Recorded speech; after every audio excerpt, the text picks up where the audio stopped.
अपने पिता के लिए। उन्होंने कहा मेरी बात सुनो, जितने दिव्य ऋषि देवता अंतरिक्ष के दैवी शक्तियां सब प्रकट होके सुनो, मैं सत्य कहता हूं, पिता के लिए मैं आजीवन ब्रह्मचारी। ये बहुत बड़ी बात। पिता के लिए मैं आजीवन ब्रह्मचारी रहूंगा, कभी किसी स्त्री को स्वीकार ही नहीं करूंगा, ना राज सिंहासन में बैठूंगा, ना कभी ब्याह करूंगा, ना कभी ब्रह्मचर्य तोड़ूंगा।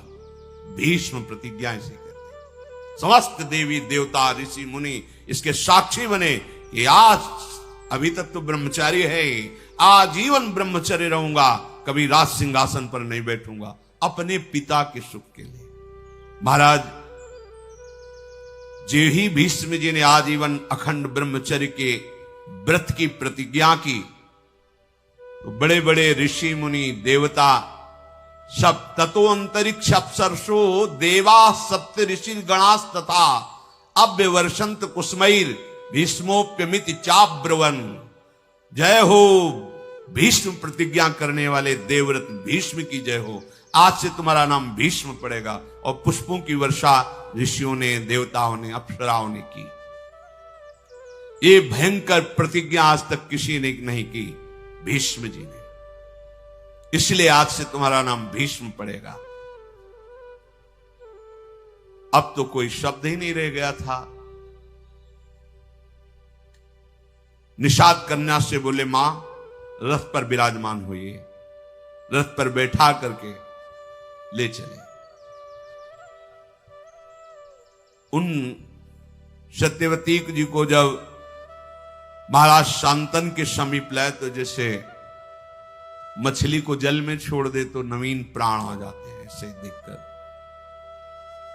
पर आश्चर्यचकित होकर के बोले, जिसे मैं नहीं ला पाया उसे तुम कैसे ले आए? राजमंत्रियों ने बताया, महाराज ऐसी इन्होंने प्रतिज्ञा कर ली। आंखों में अश्रु आ गए शांतनु जी के। मेरे लिए इतना बड़ा त्याग? जाओ, मैं आशीर्वाद देता हूं। मृत्यु तुम्हारे वश में होगी। जो त्रिभुवन को वश में रखती मृत्यु, वो तुम्हारे वश में होगी। जब चाहोगे तब शरीर छोड़ोगे, नहीं चाहोगे तो तुम्हारे शरीर को मृत्यु स्पर्श ही नहीं कर सकती। मृत्यु विजयी स्वच्छंद मृत्यु का वरदान दिया। नते मृत्यु प्रभाविता यावत जीवित मिच्छसी त्वत्तो हनुज्ञाम संप्राप्य मृत्यु प्रभाविता नग। हे पुत्र, जब तक तुम नहीं चाहोगे तब तक तुम्हारे शरीर को मृत्यु छू ही नहीं सकती। मृत्यु विजयी होने का वरदान महाराज शांतनु ने दिया। सत्यवती जी महातपस्वी चेदिराज वसु की पुत्री हैं। पालन निषाद राज ने किया। शांतनु ने ज्योतिषाचार्यों से जान करके कि ये विशुद्ध वसु की कन्या है, शास्त्रीय विधि से विवाह किया। महल में विराजमान हुए। कुछ काल के पश्चात सत्यवती जी के गर्भ से शांतनु का बुद्धिमान पुत्र चित्रांगद प्रकट हुआ, जिसका नाम चित्रांगद रखा गया। बड़ा ही पराक्रमी, श्रेष्ठ पुरुषों में सम्माननीय। शांतनु ने फिर दूसरा पुत्र प्रकट किया, जिसका नाम विचित्रवीर्य हुआ। चित्रांगद और विचित्रवीर्य और भीष्म जी, गंगा से भीष्म जी और सत्यवती से चित्रांगद और विचित्रवीर्य महाराज शांतनु के प्रकट हुए। अभी विचित्रवीर्य यौवन अवस्था को भी नहीं प्राप्त हुए थे। महाराज शांतनु भगवत चिंतन करते हुए अपने शरीर को पूर्ण किया, अर्थात उनकी जीवन लीला समाप्त हुई। शांतनु के शरीर छोड़ने के बाद सारा का सारा भार भीष्म जी के ऊपर, क्योंकि अभी बालक ही थे। सत्यवती जी से सम्मति लेकर शत्रुओं का दमन करने वाले भीष्म जी ने चित्रांगद को राज्य पर बिठाया, राज सिंहासन पर चित्रांगद नवीन अवस्था थी, इसलिए वह अभिमान को शासन में नहीं कर पाए। क्योंकि ऋषि कुल में तो रहे नहीं, राजमहल में रहे तो तो इतना अभिमान बढ़ गया था कि जो भी सामने बात करता हस्तिनापुर के और संरक्षक भीष्म जी, वो सबका अपमान करके व्यवहार करते। और भीष्म जितने महान होते हुए बस इतना ही कह देते थे कि नहीं, वत्स सम्मान पूर्वक व्यवहार करना चाहिए, क्योंकि राजा पद पे हैं तो डांट नहीं सकते, पहले जाके सर झुकाना होगा। कोई भी मनुष्य हो, देवता हो, असुर हो, सबका आक्षेप करना, सबको अपमानित करना, चित्रांगद ने अपना ऐसा स्वभाव। तो एक गंधर्वराज का नाम था चित्रांगद, गंधर्वों का राजा था।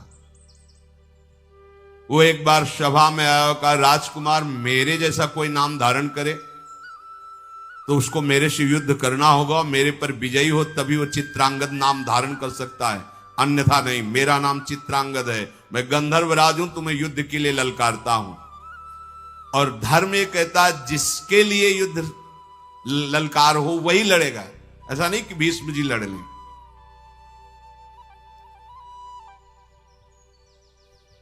सभा से सम्मति पास हुई और कुरुक्षेत्र में चित्रांगद राजकुमार और गंधर्वराज चित्रांगद का युद्ध हुआ। अब वो माया युद्ध का स्वामी चित्रांगद जो गंधर्वराज है, मार डाला चित्रांगद राजकुमार को। कुछ नहीं कर सकते क्योंकि द्वंद्व युद्ध है, ऐसा नहीं कि उसमें बचाव पक्ष या भीष्म जी अस्त्र चला दे, नहीं, धर्म कहता है ऐसा। अगर द्वंद्व युद्ध में जिसको ललकारा गया है और उसने ललकार स्वीकार किए तो वही निर्णय करेगा, वो मारे गए। अब तो हस्तिनापुर में बड़ी शोक की लहर छा गई। चित्रांगद के मारे जाने पर शांतनुनंदन भीष्म जी ने उनकी अंत्येष्टि क्रिया कराई। विचित्रवीर अभी बालक ही थे, पर सत्यवती जी से सलाह करके मंत्रियों से उनको राज सिंहासन पर अभिषेक किया, राजा के पद पर विराजमान किया। भीष्म जी आज्ञा के अधीन रह करके सिंहासन की पूर्ण रक्षा, बैठे केवल वो बालक ही तो हैं। चित्रांगद के मारे जाने पर विचित्रवीर अभी बहुत छोटे थे, पर राज्य का भार अर्थात सिंहासन पर उन्हें विराजमान किया गया। भीष्म जी रक्षा करते। अब धीरे धीरे नवकिशोर अवस्था आई। सत्यवती जी ने कहा कि भीष्म, इनके ब्याह की व्यवस्था तुम्हें करनी पड़ेगी, क्योंकि प्रायः ये बात थी कि निषाद कन्या से महाराज शांतनु ने ये पुत्र प्रकट किए, तो जैसे कोई बड़े बड़े राजा लोग स्वयंवर करते तो प्रायः निमंत्रण आदि के लिए। भीष्म जी से सत्यवती जी ने कहा कि इनके ब्याह की व्यवस्था करनी होगी। गुप्तचरों ने बताया कि काशी में स्वयंवर की रचना हो रही है, काशी राज की तीनों कन्याएं स्वयंवर में वर का वरण करेंगी। भीष्म जी ने माता सत्यवती से कहा कि मुझे ही जाना पड़ेगा। आज्ञा ली। महारथियों में श्रेष्ठ शत्रु विजयी भीष्म अकेले सारथी को लेकर के वाराणसी पहुंचे और स्वयंवर सभा में जब प्रवेश किया तो बहुत से राजा बैठे हुए थे, सब देख के तालियां बजा के हंस दिए, वाह बाल ब्रह्मचारी। अब ब्याह का मन हुआ है, क्योंकि स्वयंवर में तो वही आएगा जिसका ब्याह का। अरे भाई, हम तो बड़ा सम्मान करते थे कि शांतनुनंदन भीष्म की अमोघ प्रतिज्ञा है, और ये क्या हुआ, ये तो यहां स्वयंवर में ब्याह करने के लिए आ गए। और खूब हंसी मजाक राजाओं ने। जब ऐसी हंसी उड़ाने लगे तो भीष्म जी बड़े धर्मात्मा थे। कहा कि तुम लोगों की निर्लज्जता से हमें कोई फर्क नहीं पड़ता है, तुम व्यर्थ में उपहास मत करो। मैं हस्तिनापुर सिंहासन की तरफ से आया हूं, महाराज विचित्रवीर के लिए इन कन्याओं को स्वयंवर से अपहरण करके ले जाऊंगा। तुम में जिसकी सामर्थ्य हो, तो मैं हस्तिनापुर की तरफ से हूं। मैं अपने लिए स्वयंवर में नहीं आया, मैं हस्तिनापुर सिंहासन की तरफ से आया हूं। सिंहासन में विराजमान महाराज विचित्रवीर के लिए इन कन्याओं को मैं बलपूर्वक अपहरण करके ले जाऊंगा। तुम में जिसकी सामर्थ्य मुझसे युद्ध करे। मैं धर्म के अनुसार हर कार्य करता हूं। सभा में भीष्म जी ने कहा, कई प्रकार के विवाह होते हैं जिनको मुझे पता है, मैंने धर्म शास्त्रों का गुरुजनों से स्वाध्याय किया है।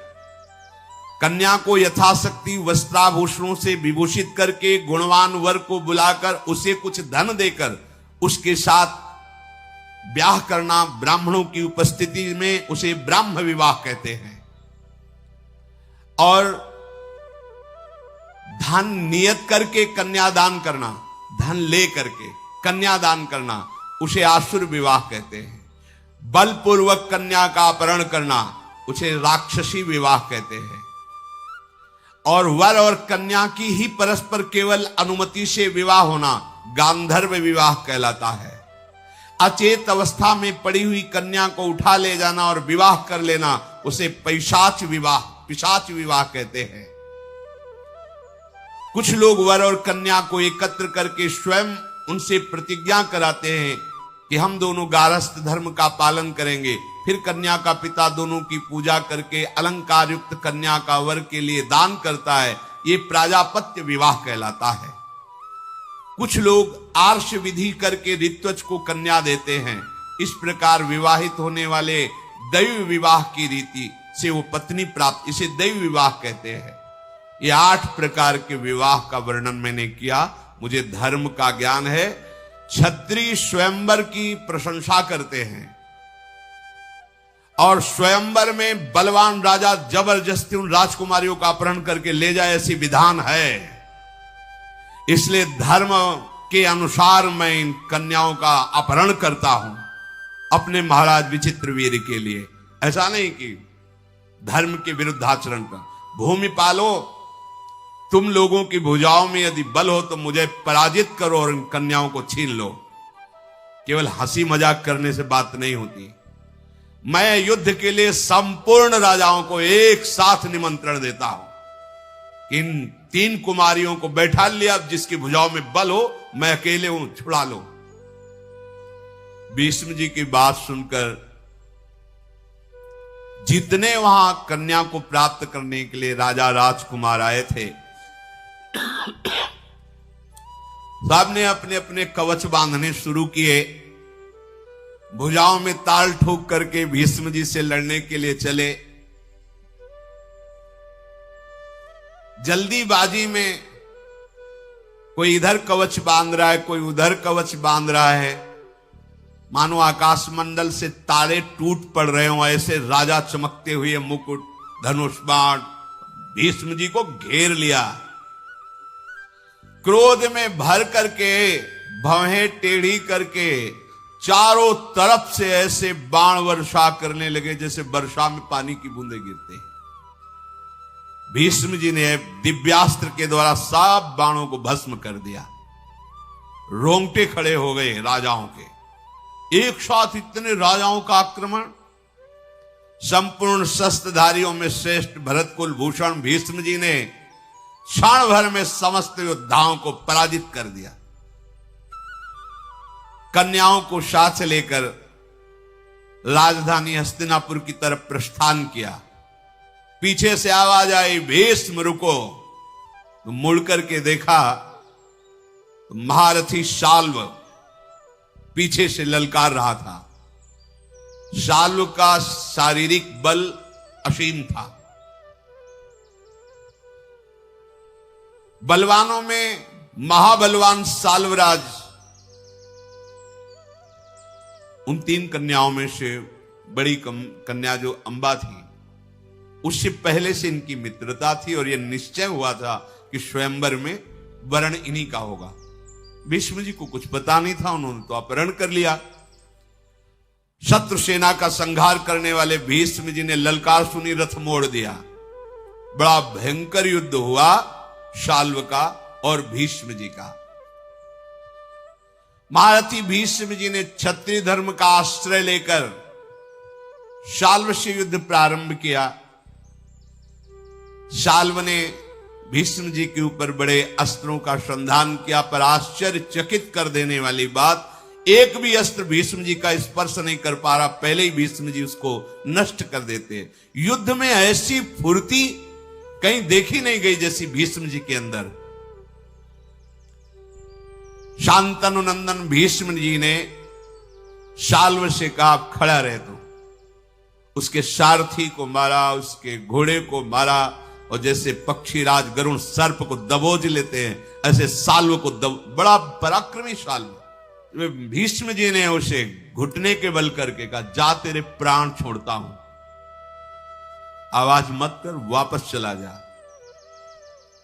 इंद्रास्त्र के द्वारा उसको मूर्छित करके सावधान करके जा, प्राण दान करता हूं, तुझे मारूंगा नहीं।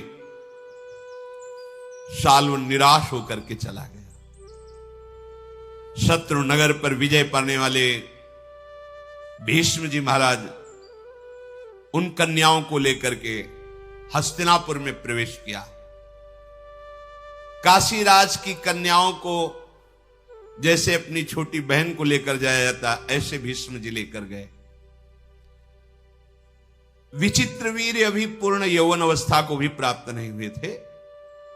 भीष्म जी के पराक्रम द्वारा हर कर लाई हुई सर्व सद्गुण संपन्न कन्याओं को लाकर सत्यवती जी से कहा स्वयंवर से जीत कर लाए और विचित्रवीर के साथ इनका पाणी ग्रहण करो। जब विचित्रवीर के साथ विवाह की तैयारी होने लगी तो अंबा ने कहा कि महाराज भीष्म से कि मैंने तो समझा था तुम महावीर अपहरण अपने लिए कर रहे हो, मैं इनके लिए नहीं हूं, तुम अपहरण करके लाए हो, तुम स्वीकार कर सकते हो, अन्यथा मैं तुमसे प्रार्थना करती हूं कि शाल्व नरेश से मेरा मन राजी था और स्वयंवर में मैं उसी का वरण करती, आपने गलत कर दिया। यदि आप वरण करो तो आप हरण करके लाओ, आपका अधिकार है। अगर आप वरण नहीं करते तो मैं फिर स्वेच्छा से इसको स्वीकार नहीं करूंगी। मैंने साल्वराज का वरण किया था। धर्मज्ञ भीष्म जी ने ये बात जब सुनी तो भीष्म जी ने कहा मुझे पता नहीं था। ब्राह्मण मंडली बुलाई, सुंदर रथ पे बैठाला और कहा इनको सम्मान के साथ सालों के पास ले जाओ। स्वयं धर्म के ज्ञाता थे। अब जो शेष दो कन्याएं बची अंबिका और अंबालिका, भीष्म जी ने शास्त्रोक्त विधि के अनुसार विचित्र वीर के साथ पाणी ग्रहण, वो बहुत प्रसन्न हुई। विचित्र वीर समझ नहीं पाए कि कैसे गृहस्थ धर्म में चला जाता है। नवीन अवस्था थी और वो सुंदरी कन्याएं जो पत्नी के रूप में मिली। विचित्र वीर अश्वनी कुमार के समान सुंदर थे। वो कन्याएं भी सुखी हुई कि चलो हमें ऐसा पति मिला, चक्रवर्ती सम्राट पद पे हैं। पर महाराज वो एकांत सेवन में ही अपना समय नष्ट करने लगे। विचित्र वीर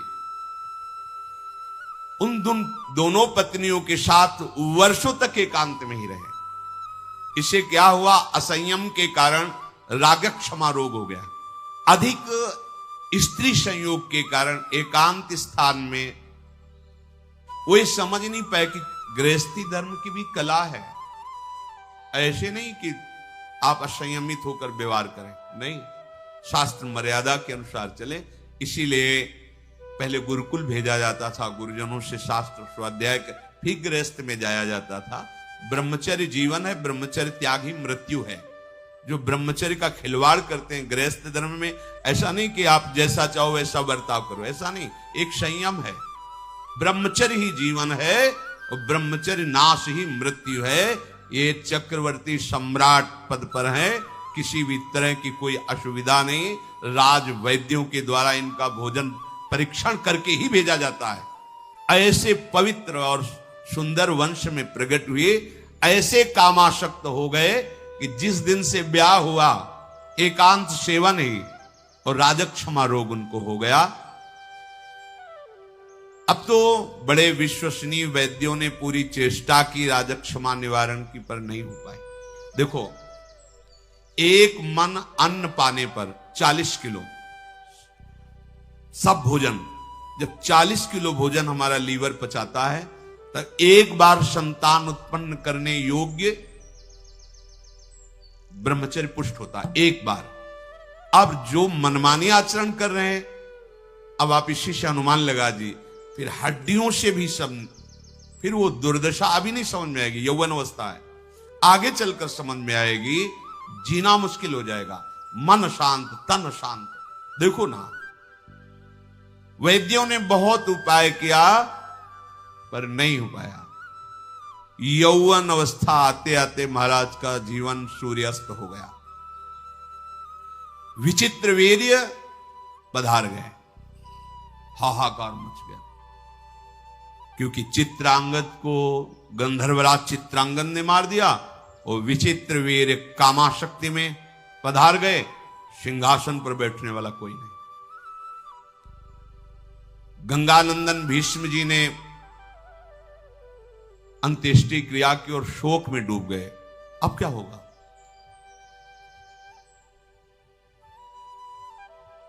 सत्यवती जी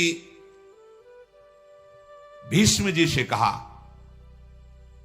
बेटा जो मैं बात कहने जा रही हूं हो सकता है तुम्हें पसंद ना हो, पर मेरी आज्ञा, धैर्यपूर्वक सुनना। तुम शास्त्र और शस्त्र दोनों के ज्ञाता हो, पितृकुल मातृकुल दोनों के रहस्य को जानने वाले हो। तुम गंगा नंदन हो अर्थात पवित्र हो। बेटा तुम्हारी एक एक वृत्ति धर्म में स्थित है। पर अब मैं बात जो बार बार लड़खड़ा रही है कहने से, जो मैं बात कहने जा रही हूं वो धैर्यपूर्वक सुनना। सिंहासन खाली है। विस्तृत और संक्षेप दोनों से धर्म का रास्ते तुम जानते हो। श्रुति और वेदों को तुम जानते हो। तुम्हारी धर्मनिष्ठा, सदाचार, संयम और तुम्हारी बुद्धि शुक्राचार्य और बृहस्पति जैसी है। इसलिए धर्मात्माओं में श्रेष्ठ भीष्म, तुम्हें मैं जिस कार्य में लगाना चाहती हूं, कहने में संकोच हो रहा है, पर मैं आशा करती हूं मेरी आज्ञा का पालन करोगे। तुम्हारा भाई ही है विचित्रवीर्य। छोटी अवस्था में शरीर छूट गया, कोई पुत्र नहीं हुआ। ये दोनों सुंदरी राजकुमारियां जो विचित्रवीर्य की पत्नी बनी, अभी युवा अवस्था को है। भारत हमारे कुल की संतान परंपरा को सुरक्षित रखने के लिए तुम्हें मेरी ये बात माननी है कि इनके गर्भ से पुत्र उत्पन्न करो, क्योंकि तुम मेरे बेटा ही हो। पिता और माता दोनों का अधिकार होता है। पिता शांतनु, तुम्हारी मां गंगा, तो उन्हीं के समान मैं हूं।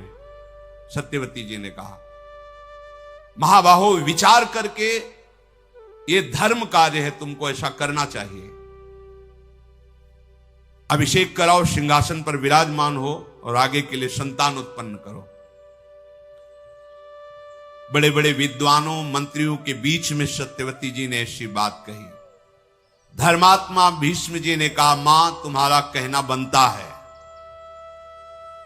परंतु मैं राज्य के लोभ से क्या बात, मैं कभी जीवन में अपने ब्रह्मचर्य को खंडित नहीं कर सकता। तीनों लोगों का राज्य प्राप्त हो रहा तो भी मैं तिलक नहीं लगवा सकता सिंहासन के लिए। जो प्रतिज्ञा की किसी भी स्थिति में नहीं तोड़ सकता। तीनों लोगों का राज्य, देवताओं का साम्राज्य और समस्त सुख एक साथ मेरे सामने आ जाए तो भी मेरी सत्य प्रतिज्ञा को तोड़ने असंभव, ऐसा नहीं हो सकता। मैं प्राण त्याग सकता हूं, सत्य को नहीं। यह महाभागवत की स्थिति, सत्य को नहीं। पृथ्वी अपना गंध छोड़ सकती है, जल अपने रस को छोड़ सकता है, तेज रूप को, वायु स्पर्श को, लेकिन भीष्म अपनी प्रतिज्ञा को नहीं। सूर्य की गति बदल सकती है, अग्नि शीतल हो सकता है, चंद्रमा शीतलता का त्याग कर सकता है, इंद्र का पराक्रम फीका पड़ सकता है, धर्मराज धर्म की उपेक्षा भी कर दे तो भी भीष्म अपनी प्रतिज्ञा को कदापि नहीं तोड़ेगा। माता, हस्तिनापुर का क्या, चाहे संसार का नाश हो जाए, मुझे अमरत्व मिले, त्रिलोकी का राज्य मिले, पर मैं अपने प्रण को नहीं तोड़ सकता, सत्य को नहीं छोड़ सकता। माता सत्यवती चुप हो गई। उन्होंने कहा, बेटा मैं जानती हूं तुम सत्य प्रतिज्ञ हो, पर क्या तुम मेरी बात को नहीं समझ रहे हो? परंतु अगर मेरी बात को समझ रहे हो तो कोई तो उपाय होगा। तुम सिंहासन पर नहीं बैठोगे, वहां पुत्र है नहीं, अब होगा क्या आगे? भीष्म जी ने कहा, राजमाता मैं धर्मशास्त्रों को जानता हूं, बड़े बड़े महापुरुषों से आपद अवस्था में धर्म की व्यवस्था का भी विधान जानता हूं, इसलिए मैं आपको एक सलाह दे रहा हूं। भीष्म जी ने कहा, महाराज शांतनु की परंपरा को चलाने पर धर्मयुक्त सिंहासन में अधिकारी बैठे, इसके लिए मैंने शास्त्रों में जो व्यवस्था पढ़ी है वो आपको कह रहा हूं। शास्त्रों में कहा गया है, विधवायाम नियोगार्थे निवर्तेतु यथा विधि गुरुवच्च स्नुषावच्च वर्ते आताम परस्परम। विधवायाम नियुक्तस्ते घृताक्तो वाग्यतो निशि एक मुत्पादेत पुत्रम न द्वितीयम कथंचन। तपस्वी ब्रह्म ऋषि के द्वारा वो बीभत्स रूप बनाकर दुर्गंध युक्त शरीर को करके राज सिंहासन चलाने के लिए केवल एक पुत्र पैदा कर सकता है, जो कभी मिला ना हो और कभी मिले ना। और तपस्या से युक्त जितेंद्रीय ब्रह्म ऋषि, ऐसे ब्रह्म ऋषि को राजी कर लिया जाए और संतानोत्पत्ति के लिए एक बार ऐसा संयोग कराया जाए, शास्त्र का ऐसा आदेश है। तब सत्यवती जी ने कहा कि बेटा तुम पुत्र हो, इसलिए मैं लजाती हुई तुमसे कहती हूं कि मुझे किसी और ब्रह्म ऋषि के ढूंढने की आवश्यकता नहीं है। हमारे गर्भ से एक प्रकट हुआ है जिसका नाम श्री कृष्ण द्वैपायन व्यास है, जिसको केवल भगवान पाराशर ही जानते हैं, दूसरा नहीं जानता अभी तक। अगर तुम्हारी सलाह हो तो मैं अपने बेटा व्यास को बुलाऊं, फिर उसको आज्ञा करूं, क्योंकि उन्होंने कहा था कि जिस समय तुम चिंतन करोगे मैं चिंतन करते हुए उपस्थित हो जाऊंगा। भीष्म जी ने कहा, सुना है महर्षि व्यास वो तो समस्त वेदों की वो प्रकट करने वाले, वो तो भगवत स्वरूप हैं। ये तो माता बहुत सुंदर बात हुई, आप भगवान व्यास जी का जरूर चिंतन कीजिए। मुनिवर श्री कृष्ण द्वैपायन व्यास का चिंतन किया। जे ही चिंतन किया तो वेदों के श्लोकों की गूंज करते हुए भगवान व्यासदेव जी वहीं प्रकट हो गए। भगवान के अवतार है, श्याम शरीर विशाल नेत्र। कहां से आए किधर से आए कुछ पता नहीं, वहीं प्रकट हो गए। जीवी सत्यवती ने देखा, दौड़ करके हृदय से लगा लिया, पुत्र है। और वात्सल्य भाव से भर करके अपने वक्षा स्थल से लगाकर दुग्ध से अभिषेक किया। सत्यवती जी की आंखों से आंसू बह रहे थे। भगवान महर्षि व्यास जी अपने कमंडल के पवित्र जल से माता के चरणों का अभिषेक करके साष्टांग प्रणाम किया। धर्म के तत्व को जानने वाली, अय मां जरूर कोई इच्छा है आपकी, तभी आपने स्मरण किया है, आज्ञा कीजिए। त्रिभुवन में कोई ऐसा कार्य नहीं जो आपकी आज्ञा से पूर्ण ना हो सके। बड़े बड़े हस्तिनापुर के ब्राह्मणों ने भगवान व्यास देव जी का अभिषेक पूजन वंदना की। जब आसन पर विराजमान किया तो सत्यवती जी ने कहा कि माता और पिता दोनों से पुत्र का जन्म होता है, दोनों का समान अधिकार होता है, पर पिता से भी अधिक पुत्र पर मां का अधिकार माना गया है। संन्यास लेने पर भी मां को साष्टांग दंडोत करने का आदेश है, और पिता साष्टांग दंडवत तो सन्यासी पुत्र की करे, ऐसा आदेश है। पर वो सन्यासी पुत्र भी अपनी मां को साष्टांग, पिता से वैदिक मां का अधिकार है। पता नहीं किस विधान से भगवान प्रसन्न होकर मेरे गर्भ से आप जैसा पुत्र प्रकट किया। जैसे पिता के नाते से भीष्म मेरा पुत्र है, ऐसे माता के नाते से तुम भी शांतनु पुत्र ही हो। पिता के नाते से भीष्म जी पुत्र हैं, मैं मां पद पे हूं, पर मां तो गंगा जी है। ऐसे पिता के नाते से जैसे हो भीष्म जी, ऐसे मां के नाते से पिता तो पाराशर जी, पर मां तो मैं ही हूं। इसलिए मैं तुम्हारी मां हूं, तो तुम इस शांतनु वंश में भी अपना अधिकार रखते हो। इसलिए मेरी आज्ञा है, विचित्र वीर की दोनों पत्नियों से मुझे एक एक राजकुमार चाहिए। ये संतान उत्पादन का कार्य मैं तुम्हें देती हूं और ये धर्म कार्य है। अतः मेरी बात पर विचार करके इस कुल परंपरा चलाने के लिए भीष्म की सलाह और विद्वानों की सलाह और धर्मयुक्त वो आप कार्य कीजिए।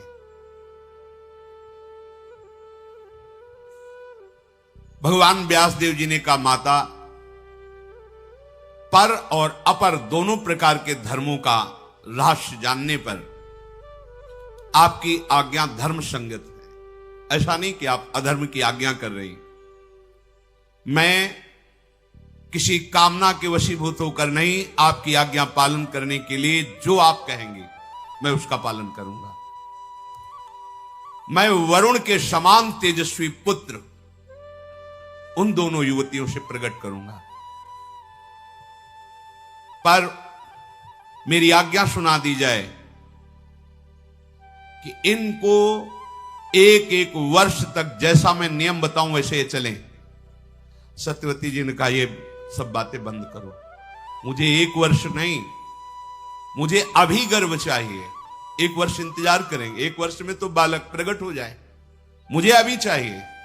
ये नियम संयम व्रत ये सब दूसरे को समझाओ, तुम मेरे पुत्र हो, मेरी आज्ञा है। मैं इस समय पुत्र कामना से युक्त हूं, सिंहासन खाली है। शीघ्र गर्भ धारण करने के उपाय करो। राजा का राज्य सुरक्षित रहना प्रजा के लिए बड़ा सुखकर होता है। भगवान व्यास जी ने कहा, यदि मुझे समय नहीं दे रही हो तो फिर उन देवियों को बोलो कि भयभीत ना हो मेरे रूप को देखकर, घृणा ना करे मेरे रूप को देखकर। मैं ऐसा भयावना रूप रखकर उनके सामने जाऊंगा, बस उनको फिर या तो संयम में रहे, जो नियम व्रत बताएं, और अगर नहीं अभी तो फिर मेरा ऐसा स्वरूप होगा कि वो भय न धारण करे। मेरे गंध, मेरे रूप, मेरे वेश और मेरे शरीर को देखकर भयभीत होना, घृणा करना, ये सब आएगा, पर वो ऐसा ना करें। आप संभालो। ऐसा कहने के बाद महातेजस्वी मुनिश्रेष्ठ व्यास जी भगवान सत्यवती से शुद्ध वस्त्र श्रृंगार धारण कराओ और उनको बैठा लो। सत्यवती जी ने अंबिका बालिका को पुष्ट किया कि हमारे ही पुत्र हैं, भगवान व्यास देव जी हैं, सामने आएंगे, तुम्हें भयभीत नहीं होना, तुम्हें घृणा नहीं करनी, उनका इतना भी विभत्स रूप बना के आएंगे। बहुत तैयार किया, राज सिंहासन पर बैठने के लिए अधिकारी चाहिए।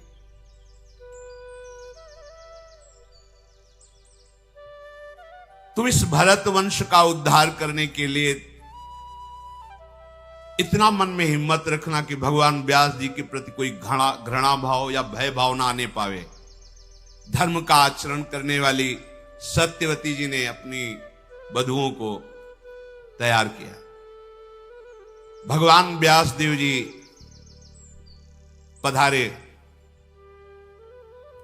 सत्यवती फिर गई और कहा, सावधान, भयभीत मत होना, घृणा मत करना। भीष्म आदि बड़े बड़े सब महारथी पवित्र ब्राह्मण जन सब भगवत चिंतन कर रहे हैं कि भगवान राज सिंहासन के योग्य जो पुत्र चाहिए वो भगवान व्यासदेव जी की कृपा से वो भयभीत ना हो जाए। सत्यवादी भगवद अवतार महर्षि व्यास जी अंबिका के महल में गए, शरीर से दुर्गंध फैला दी। जैसे ही प्रवेश करें दुर्गंध पूरे महल में उनके शरीर से, ऐसा घृणित घी ये सब ऐसे लगा कि दूर से ही घृणा पैदा। वो राजकुमारियां, ऐसा भयावह रूप, बस केवल दीपक का प्रकाश, कोई और प्रकाश नहीं। दीप वैसे ही कृष्ण वर्ण, श्याम वर्ण, वैसे ही बीभत्स रूप। व्यास जी के शरीर का रंग, उनकी जटाएं, आंखें दीपक किलो में पिंगल वर्ण की तेजस्वी आंखें चमक रही, दुर्गंध वैसे ही आ रही। वो भयावह रूप देख करके भय से युक्त होकर के अंबिका ने आंखें बंद कर ली। व्यास भगवान बाहर निकले। सत्यवती जी ने आकर पूछा, बेटा अंबिका को गर्भधारण होगा, उनके राजकुमार होगा? तो उन्होंने कहा, माता 10,000 हाथियों का उसकी भुजाओं में बल होगा, बड़ा विद्वान होगा, राजर्षियों में श्रेष्ठ होगा, परम सौभाग्यशाली होगा, महापराक्रमी होगा, अत्यंत बुद्धिमान होगा, पर आंखों से अंधा होगा। क्योंकि भयवश कहा था, भयभीत मत होना। वो रूप ही बना के गए थे और संकल्प किया। महापुरुषों में बड़ी सामर्थ्य होती है, जिनके संकल्प से अनंत ब्रह्मांडों का सृजन होता है। तो 2 गर्भों को धारण कराना कौन सी बात होती। पर वो सामने जेवी गए, भयभीत होकर आंख मूंद ली, तो बताया सब होगा पर अंधा होगा। व्यास जी की बात सुनकर माता ने कहा कि कुरुवंश का राजा अंधा, ये उचित नहीं है। नहीं नहीं, ऐसा नहीं। देखो, जब तुम हमारी कामना की पूर्ति के लिए आए हो तो तुम दूसरा पुत्र प्रकट करो जो राजा के योग्य होना चाहिए। भगवान व्यासदेव जी अंतर ध्यान हो गए। कुछ समय बाद पुत्र प्रकट हुआ जो आंखों से अंधा, शरीर से अष्टपुष्ट। सत्यवती जी ने भगवान व्यासदेव जी का चिंतन किया, कहा नहीं नहीं नहीं, बिल्कुल नहीं, हमें पुत्र चाहिए जो सिंहासन के योग्य हो। फिर व्यास जी को तैयार किया और दूसरी, क्योंकि शास्त्रीय विधान एक ही बार पुत्र प्रकट करने का, दूसरी पत्नी को जो विचित्र वीर की थी तैयार किया। महर्षि फिर उसी रूप में सामने गए। वो भयंकर नेत्र तेज पीली पड़ गई, पूरा शरीर एकदम भयवश, एकदम पांडुवर्ण पीली, कांतिहीन पांडुवर्ण की हो गई। आंखें तो खुली रखा, भयभीत विषादग्रस्त। भगवान व्यासदेव जी बाहर आए। सत्यवती जी ने पूछा, बेटा बालक?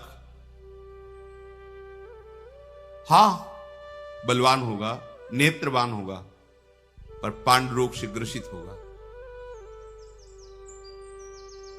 पांडुरंग का ही होगा। अब क्या करें? इसका नाम पांडु होगा। और भगवान व्यासदेव जी